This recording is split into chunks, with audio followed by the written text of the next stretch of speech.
Assalamu alaikum. Franchement, mes deux qui montent et puis j'ai la visite de ma sister Diarra chez moi, donc je profite. Voilà l'entente. Les ronds qui représentent un ONG au faux obéir voilà mais voilà c'est la semaine Diarra donc on a des grandes de Diamoulay, moi pardon, grande de Woni là quoi. Aussi, en tout cas, merci à Yanka des États-Unis d'Amérique. Aray,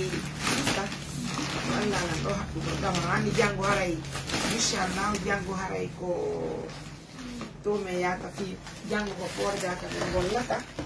Aray ko dito gale mo don sista ka jatu wonti de Amérique no andani min to butamaro ko karto di min so di aray ko dito gale mo don sista.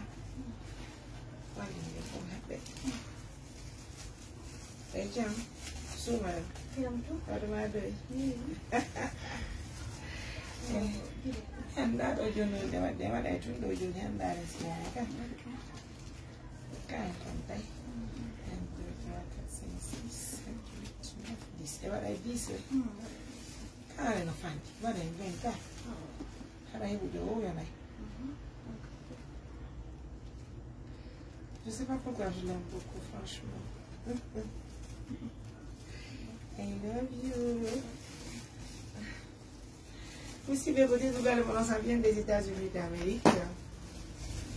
Bon, les gens sont là, côté de Galles, mais quelques naïs. On vit du monde hier, parce que, en toute sincérité, on a comme hier, il y a eu Berthe à Soul pour Naïding. Alors, ça n'a pas été facile. Donc, vidéo on a eu une émission de temps. 1, 2, 3, 4, 5, 6, 7, 8, 9, 10, 13, 14, 15, 16, 17, 18, 19. Alors, si c'est un lit de l'eau, go to me. Allez, mes amours, salam alaikum. Je vais dire à mon assistance alimentaire, je suis avec ma sister d'amour. Voilà, ya kadi kana fila ya kadi ya non lena to kadi dio forno e mari e orali be naji hara ko no wonde musibe ide weltani julbe alla ben fo wona o ma o ide nyinni be ko janka jatu wonti do Amerique buri ko dani dum do vraiment julbe ben no wakkili fi goleji di modja de wakili kadi ren kadi foto wona seeda merci on wonbe partage ko l'émission di fo andi ande ko gara fir woni ko équipe on golliri mais min hande arimi ala e takko mabbe to hande min alla yeddara go fi naydi yo hebo hara hebi kolke nay kolke den ko den nay c'est-à-dire 4 vaches excusez-moi ne coupez pas s'il vous plaît mi hala nan ko hombe sonni men nay ginna. Donc, on a notre tout. Le premier partenaire, son nom est Nageta Waranoyen. Confrère Aboubakar Wonti de Amérique. Donc, on a 6 millions de mais il y a 50 000 de Hamamundo. Il y a des Hanjango. Et il y a des bébés là où il y a 200 000. C'est ça, c'est le boulot, mes amours. Il faut que je détaille tout. Donc, pareil.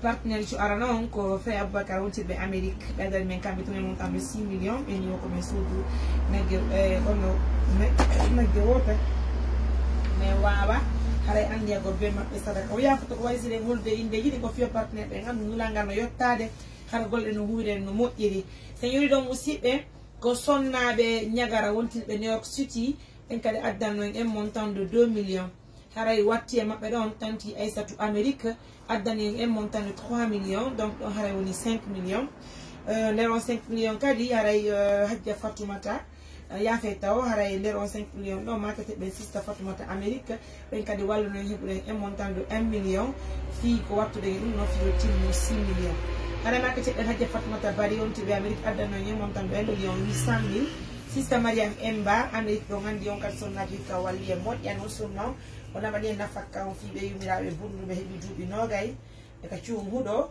e nokko ko wete don jardin o watti kadi on neddi be julde e tiggare e pade haray ɗo kadi o addi kadi e montant de 1 million fi wattugol haray nafaka su fisorgol naydi haray mo weltana sista jeelo wontiɓe Paris wallunen kamɓe kadi heɓuɗen e montant de 1 million 400 000 e groupe sonnaɓe c'est à dire groupe de femmes wontirɓe Angleterre ɓen kadi en montant de 1 million je dis bien groupe de femmes en Angleterre ɓen ɗon addani en 1 million ɗon kadi heɓuɗen nagge wota woni tati ka haray naya bo musidɓe ko kotira e meɗen wontirɓe Amérique des grands frères qui sont basés aux États-Unis d'Amérique ko goɓɓe maɓɓe no toon no wiye Fofana ko jindidi min buɗɗin hande musidɓe en montant de $300 ɗum hawri 2 700 000 e sista dalanda Amérique ɓen kadi addani en montant de 1 million haray e sista Fatmata ɓe go kadi addani en montant de 1 million haray ɓe teddugal e moɗon ko ɗum woni ko hawtuɗen ɗo heɓuɗen kolce nayyi e ko soduɗen fi haray hirsugol okkore miskinaɓe heɓantaɓe hoore mum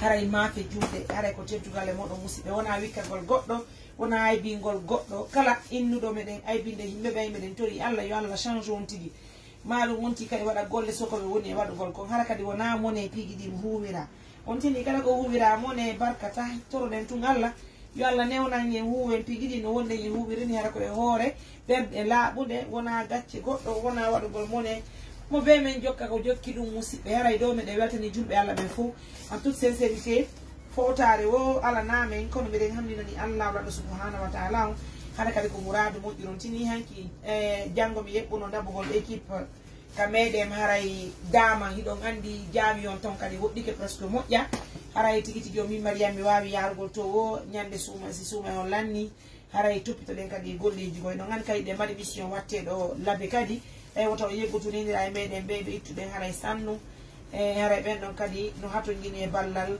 kamɓe tu heɓe nder suudu ɓe jaɓali wonugol taran mbaali haray piigui ɗin ɗi ɓe laafi kono alhamdoulillahi rabbil alamina haray julɓe Allah ɓen no walliti en mouradu moƴƴuru mo ɓe no ciptude beru ko wawi ɗon son jagui no ɗiwtade ko fota wona e seeɗa moɗi julɓe ɓen no wakkilina no wakkili mouradu moƴƴuru sa yi menen kadi meɗen juuɗe ɗo golle men arta meɗen yangude wa ojji bondi min arta min toppito kadi e waɗugol golle ɓay ɗum ɗo ni musidɓe so tawi woni min haɓɓa ɗum ɗo joni min naɓoray ɗum ɗo min senta ɗum ɗo ko lawol pooredaka janko pooredaka min jiɗen e gollude musidɓe haray e wawata wadde ɗum ɗo bimbi nangue kadi yalten nangue haray wuuli innugol min arti futuro no gasa ɗo toon kadi hewata min ɓay golle yiɗo tiiɗi mouradu moƴƴude kono noon ɓeɗe weltani julɓe Allah ɓe nani vraiment sista ka ƴettu tamaroje ɗen min soodi komi yiwi berté ami kippi kadi no ɗum ɗo soodire o yi men ko joni min gayni sodde poole jiɗi musidɓe haray ɗo meɗen haɓɓude sista Diarra no wallitade lan en toute sincérité moi-même je me demande pourquoi je l'aime beaucoup quand je me retrouve avec elle j'ai la paix du cœur oh là là elle est très aimable franchement franchement je l'aime beaucoup et I love you have I been said that? No. Parla anglais aussi, s'il te plaît. Si tu te racontes de venir là, non? Avec Intini aussi. Et si tu as dit nous, oh mon fils, si ça ne le calme. Oui, mais non, pas de cas. Il a l'autre. Si ça peut 20, what? 20. What do you mean 20? My sister, 5.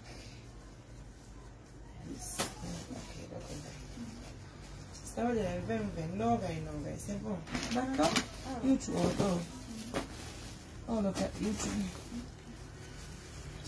Oh, look at it. Oh, ça va. Allez, 20, là. On est aussi bien, il est 5 millions, mais les belles millions. Mais les moisiens, il faut qu'on y ait pour les gens. Ablaye no oƴƴi ni ara jiɗɗaka touré wawi nak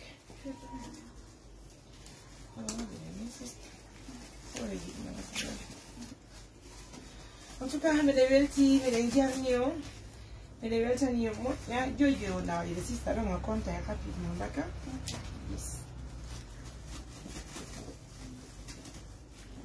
aymi ko joji o mon contirre ɗoko va ando yimɓe buñ heɓay sadakam kadi yaaje d'accord musidɓe mbeɗe weltani en fait comme les partenaires qui nous accompagnent merci à vous je vous aime je vous adore je vous considère musidɓe onon sigi ɓe weltani Allah ka andite mojobere sinkade heɓali duuɓi 4 duuɓi 3 pet duuɓi ɗiɗi o haɗen heeɓi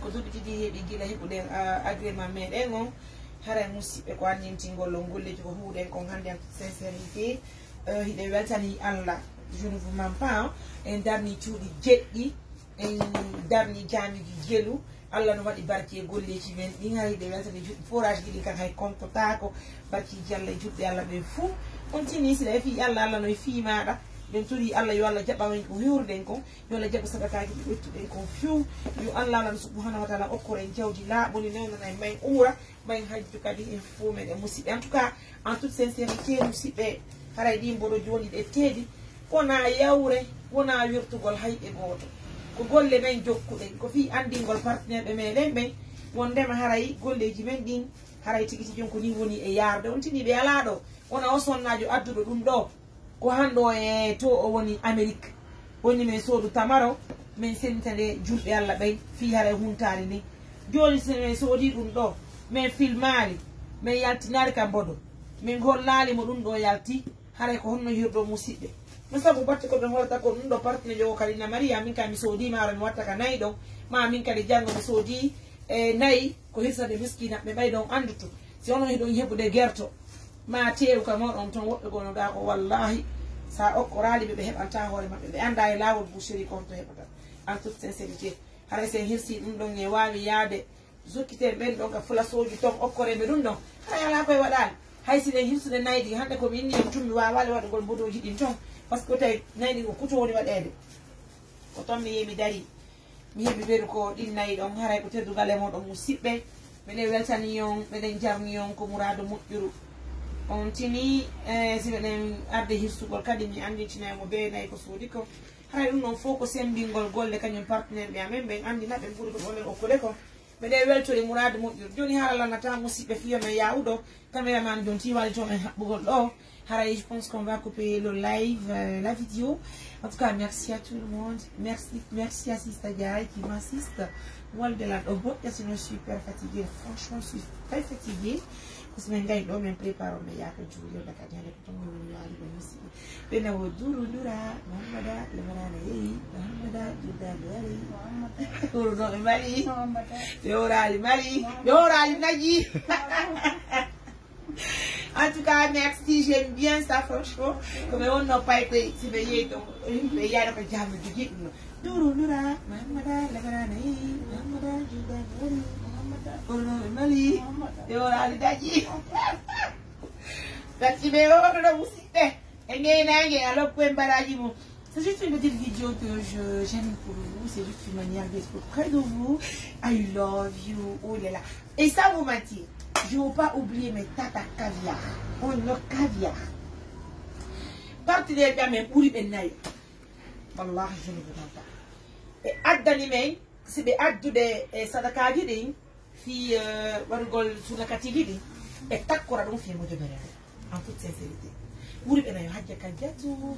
Hajjay satu hay hande tanti rama jambu tanti ah oui je comprends pas j'ai oublié excusez-moi s'il vous plaît tanti rama jambuya oui c'est ça même tanti rama jambuya ben tigi woni ko addani men hande buudi beni Mariam oui tanti rama ta jambuya on be Amérique beni Mariam ina $200 $100 on ko andi tanti atte fiala watane miskina be banda be hore mo fuy menen ka inum be banda mes be watti nderton simbinay men en même temps kadi ko sadaka ame menen kadi donc kadi ko yetto fu ne hidi ko buɗɗin mi men préféré wattugo fi miskina ɓe ɓe heɓanta hore mum e hunde okkorem en ɗon ɗum ɗon kadi haray sadaka ɓuura e moƴƴude nan haray men mine weltori moƴƴa ay barka mo moƴƴa merci à vous je vous aime je vous love I love you hein? I love you too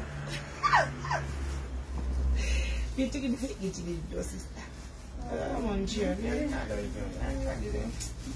tout cas, mesdames, messieurs, merci, je vous laisse, bye.